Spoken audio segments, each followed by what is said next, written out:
ሰላም ጤና ይስጥልን ውድ የቻናላችን ተከታዮች እንዴት አላችሁ እያል ዩቲዩብ ቻናል በኦንላይን በማስተማር ላይ ይገኛል።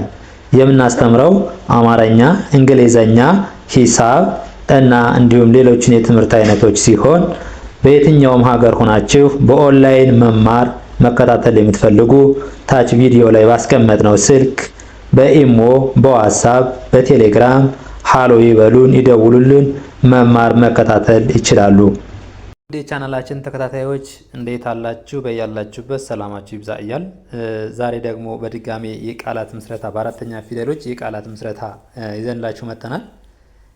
ቃላትን እንዴት እንመሰርታለን፣ እንዴት እንመሰርታቸዋለን፣ እናነባቸዋለን የሚለውን ነገር እጥር ባለ መልኩ በቀላሉ በ3 በ2 በ4 ፊደሎች ቃላትን መመስረት እንዴት መለማመድ እንዳለብን በዚህ ቪዲዮ እናያለን ማለት ነው።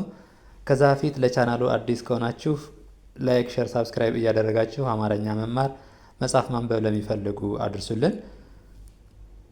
በኦንላይን መማር መከታተል በአጭር ጊዜ ማንበብ መጻፍ አቀላጥፈን ማንበብ እንፈልጋለን ለምትሉ ደግሞ ከታች ባለው ስልክ በቴሌግራም በኢሞ በዋትስአፕ ደውሉልን። አሁን ወደ ትምህርታችን ወይም ደግሞ ወደ ቪዲዮአችን ስንገባ የአራተኛ ፊደል የሆነችው ይቺ ማነች? ሀ ነች።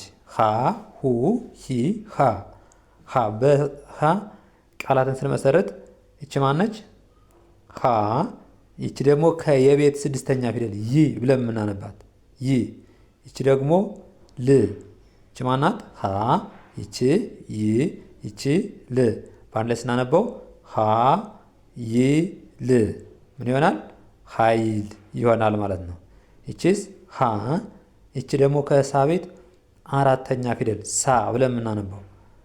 ይቺ ደግሞ ከበቤት ስድስተኛ ፊደል ብ ብለን ነው የምናነባት። ሀ ሳ ብ ሀሳብ፣ ሀሳብ። እሺ ሂስ ሀ። ይቺ ማናት ያለ እዚህ ላይ ብ። ይኸው ተመሳሳይ ናቸው። ብ ሀ ብ። ይቺ ደግሞ ከተቤት ስድስተኛ ፊደል ት ብለን ነው የምናነባት። በአንድ ስናነባት ምን ትሆናለች? ሀ ብ ት ሀብት፣ ሀብት ብለን እናነባዋለን ማለት ነው። እሺ ይቺስ ላ። ይቺ ም ከመቤት ስንተኛ ፊደል? ስድስተኛ። ይቺ ደግሞ ከለቤት አራተኛ ፊደል። በአንድ ላይ ስናነባቸው ምን ይሆናሉ? ላ ም ላ ይሆናል ማለት ነው። ላ። አሁን አብዛኞቻችን ፊደሎችን ድምፃቸውንና ምን አይነት ቅጽል እንዳላቸው ከመጀመሪያው ካወቃችሁ ከዚህ ጋር ለምሳሌ እቺ ላ ተብላ እንደምትነበብ ካወቃችሁ እቺ ም ተብላ እንደምትነበብ ከመጀመሪያው ፊደል ላይ ስታነቡ በስርዓት ከለያችኋቸው አገጣጥሞ ማንበቡ በጣም ቀላል ነው እና ከእናንተ የሚጠበቀው ፊደሎችን ከመጀመሪያው ምን ማለት ነው በደንብ ስማቸውን እስከ ቅጽላቸው እስከ ቅርጻቸው ድረስ ከያዛችኋቸው አገጣጥሞ ለማንበብ ምንም እንደሌላው እንደ እንግሊዘኛው አናባቢ ተነባቢ የሚባል ነገር የሚጨመር የሚቀነስ ድምፁ የሚለያይ ድምፅ ስለሌለው ማለት ነው። ስለዚህ ምን ይሆናል? ላ ም ላ ም። እቺስ ላ። እቺ ማናት? ከ ከቤት የመጀመሪያ ፊደል ከ። በአንድ ላይ ስናነበው ላ ከ ምን ይሆናል? ላከ፣ ላከ። እቺስ ላ። እቺ ቀ ከቀቤት የመጀመሪያ ፊደል ቀ። በአንድ ላይ ስናነበው ምን ይሆናል? ላቀ ምን ይሆናል? ላቀ፣ ላቀ። እሺ እቺ ደግሞ ከመቤት አራተኛ ፊደል ማ ብለን ነው የምንጠራት ማ። እሺ እቺን ስናይ ማ። እቺ ከወቤት የመጀመሪያ ፊደል ወ። እቺ ከቀቤት ስንተኛ ፊደል ናት? ስድስተኛ ፊደል ቅ ብለን የምንጠራት ቅ ብለን የምንጠራት ምን ይሆናል ስናነበው? ማ ወ ቅ ማ ወ ቅ ማወቅ ይሆናል ማለት ነው። ማወቅ። እሺ እቺስ ማ። እቺ ለ። እቺ ት። በአንድ ላይ ስናነበው ምን ይሆናል? ማ ለ ት ማለት፣ ማለት። አሁን እናንተ ስታነቡ ግራ የምትጋቡ ማለት ስንለው ፈጥኖ ሲነበብና ረጋ ብሎ ሲነበብ የተለያየ ድምፅ ስለሚመስላችሁ ነው እንጂ አንድ ናቸው ማለት ነው። ማለት ለምሳሌ ይህን ስናይ እቺ ማናት? ማ። እቺ ህ። እቺ በ። እቺ ር። እቺ ከመቤት አራተኛ ፊደል ማ ብለን ነው የምንጠራት። እቺ ደግሞ ከሀቤት ስድስተኛ ፊደል ህ ብለን ነው የምንጠራት። እቺ በ ናት። እቺ ደግሞ ከረቤት ስድስተኛ ፊደል ር ብለን ነው የምናነባት። ይቺ ማ ህ በ ር ልክ ፊደሎችን ከፊደል ገበታቸው ላይ ስንቆጥር እንደምንቆጥረው ማለት ነው። ማ ህ በ ር በአንድ ላይ ስናነበው ማ ህ በር ምን ይሆናል? ማህበር ማህበር። እሺ እቺ ደግሞ የረ ፊደል ከረቤት አራተኛ ፊደል ራ ብለን ምንጠራት ራ ማን ብለን ነው ምንጠራት? ራ። እቺ ማናት? ራ። እቺ ከሀ ቤት ስድስተኛ ፊደል ብለን እዚህ ጋር ያነበብናል ማለት ነው። ይኸው ህ ራ ህ። እቺ መ። እቺ ደግሞ ት ከተቤት ስድስተኛ ፊደል ት ብለን ምናነባት በአንድ ላይ ስናነበው ራ ህ መ ት ምን ይሆናል? ራህመት ራህመት ብለን እናነባዋለን ማለት ነው። እስቲ እቺ ራ ናት፣ እቺ ቀ ናት። እስቲ በአንድ ላይ ስናነበው በቀላሉ እንደው ቅልል አድርገን ራ ቀ ራ ቀ ይኸው ራቀ ራቀ ብለን እናነባዋለን ማለት ነው። ራቀ ብለን እናነባዋለን። እሺ እቺስ ራ፣ እቺ በ፣ እቺ ው ከወቤት ስድስተኛ ፊደል ናት። እቺ ደግሞ በአንድ ላይ ስናነበው ራ በ ው በአንድ ላይ ምን ይሆናል? ራበው ራበው ብለን እናነባዋለን ማለት ነው። አሁን አብዛኞቻችሁ ስታነቡ ሌላ የሚጨመር ወይም ደግሞ የሚገጣጠም ያለው ስለሚመስላችሁ ነው እንጂ ፊደሎችን እያወቃችኋቸው ለማንበብ የምትቸገሩት ሌላ የሚጨመር ነገር ኑሮት አይደለም ማለት ነው። እሺ ይቺ ማናት? ሳ ከሰቤት አራተኛ ፊደል ሳ። ይቺ ማናት? ን። ይቺ ማናት? ባ። ይቺ ከሰቤት አራተኛ ፊደል ሳ ለምናነባት ያው ሰ ሱ ሲ ሳ አራተኛው ሳ። ይቺ ደግሞ ከነቤት ን ስድስተኛ ፊደል ን ብለን የምናነባት ማን ብለን? ን ብለን የምናነባት ን።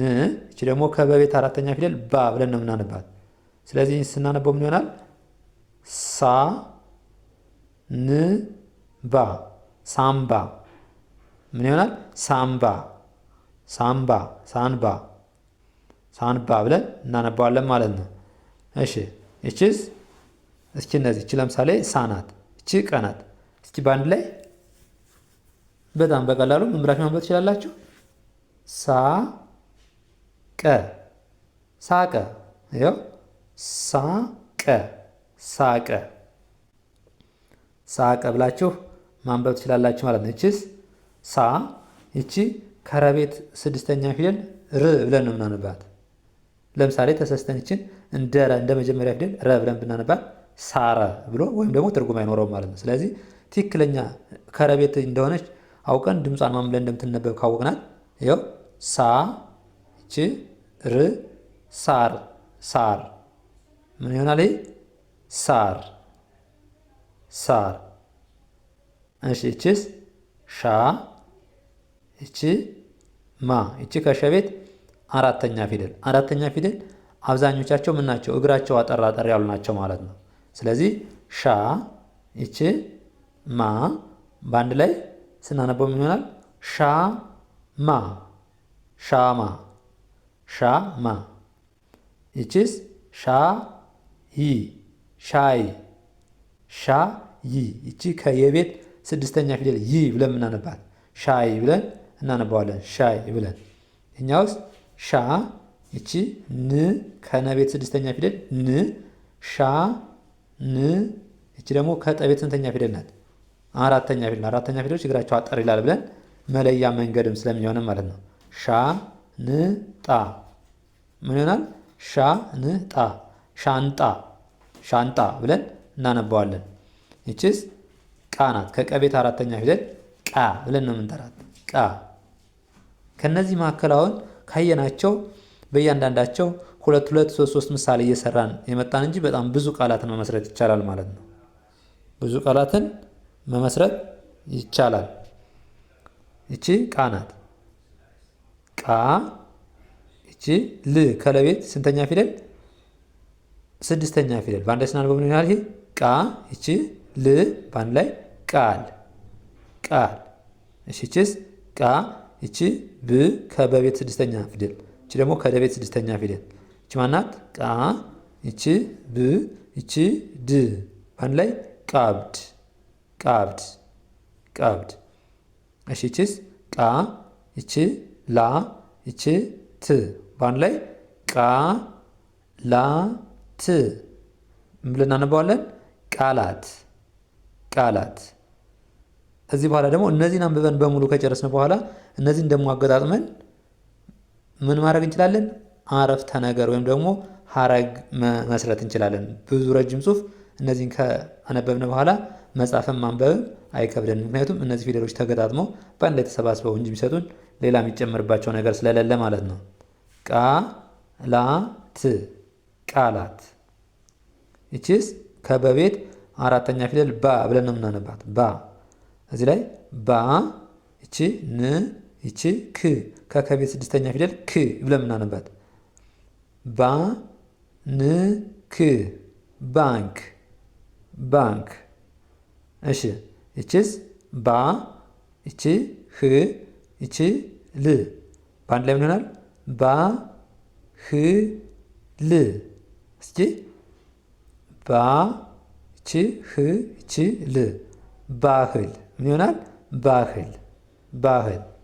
እሺ ይቺስ ባ ይቺ ለ ይቺ ፈ ይቺ ው እስኪ በአንድ ላይ ስናነበው ባ ለ ፈ ው ባለፈው ምን ይሆናል?